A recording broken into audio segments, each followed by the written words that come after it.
America పెను యుద్ధానికి దిగుతుందా? పశ్చిమాసియా గగనతలంలో ప్రళయకాల విమానం రంగంలోకి దిగడం అన్నది సంచలనం సృష్టిస్తోంది. న్యూక్లియర్ కోడ్స్ జాగ్రత్తగా సముద్ర గర్భంలోని అణుజలాంతర్గాములు, ఖండాంతర క్షిపణులు, బాంబర్ విమానాలని చేర్చేటటువంటి అతిపెద్దదైనటువంటి శత్రు దుర్భేద్య విమానాన్ని ఇప్పుడు అక్కడికి తీసుకొచ్చింది.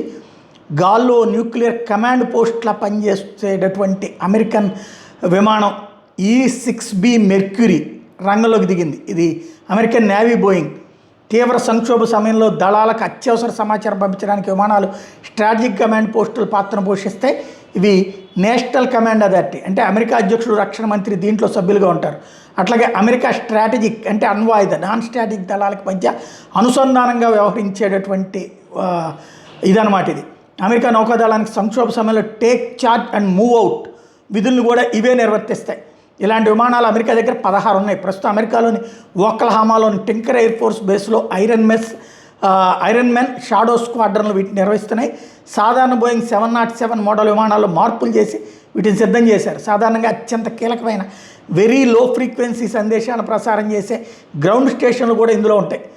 సాధారణంగా యుద్ధాలు మొదలైతే శత్రువులు తొలి లక్ష్యాల గ్రౌండ్ స్టేషన్లు ఉంటాయి. ఈ నేపథ్యంలోని E-6B మెర్క్యూరీ విమానాలు VLF సందేశాలు పంపే సేవల కోసం అమెరికా ఉపయోగిస్తుంది.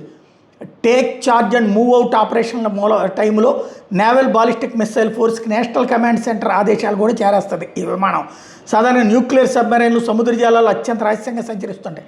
వాటికి సందేశాలు పంపేందుకు ఈ డూమ్స్డే విమానానికి ప్రత్యేకంగా very low frequency VLF communication antenna ఉంటుంది. దీని పొడవు సుమారు 5 మైళ్ళు ఉంటుంది. దీని ట్రాప్ డోర్లో మరో చిన్న యాంటెనా కూడా ఉంటుంది. వీటి వేళ VLF సంకేతాలు చాలా శక్తివంతమైనవి. ఈ సముద్ర జలాల్లో 60 అడుగుల కిందకి చొచ్చుకెళ్ళి జలాంతర్గాములతో సంభాషిస్తాయి. E-6B మెర్క్యూరీకి ఉన్న 5 మైళ్ళ పొడవైన యాంటెనా గాల్లో ఉన్న సమయంలో విమానానికి సమాంతరంగా వస్తుంది. దీన్ని సముద్రం వైపు నిలువుగా తీసుకురావడానికి విమానం 20,000 అడుగులు ఎత్తుకు చేరుకుని చాలా నెమ్మదిగా ఒకవైపు కొరిగి ప్రత్యేక విధానంలో ప్రయాణిస్తుంది.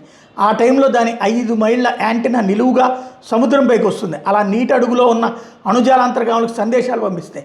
ఈ ప్రక్రియ చాలా నిదానంగా జరుగుతుంది. అమెరికాలోని వివిధ ప్రదేశాల్లో మోహరించిన ఖండాంతర క్షిపణుల్ని విమానాలు గాల్లో నుంచి రిమోట్ విధానంలో ప్రయోగించగలవు. దీంతోపాటు అణ్వస్త్రాలు మోసుకెళ్లి బాంబర్లతో సమన్వయం చేసుకుంటూ దాడులు చేయించగలవు. ఇరాన్ అణు కార్యక్రమే లక్ష్యంగా చేపట్టినటువంటి ఆపరేషన్ ఎపిక్ ఫ్యూరీ వేళ ఈ ఎగిరే అణు కమాండ్ సెంటర్ పశ్చిమాసియాలో కనిపించడం అంటే యుద్ధం ముదిరిపోతోంది. అమెరికా నౌకాదళంలో అత్యంత శక్తివంతమైన ఆయుధాలు మొత్తం ఇప్పుడు పశ్చిమాసియా మీద గురిపెట్టడం అంటే సంథింగ్ ఏదో జరగబోతోంది.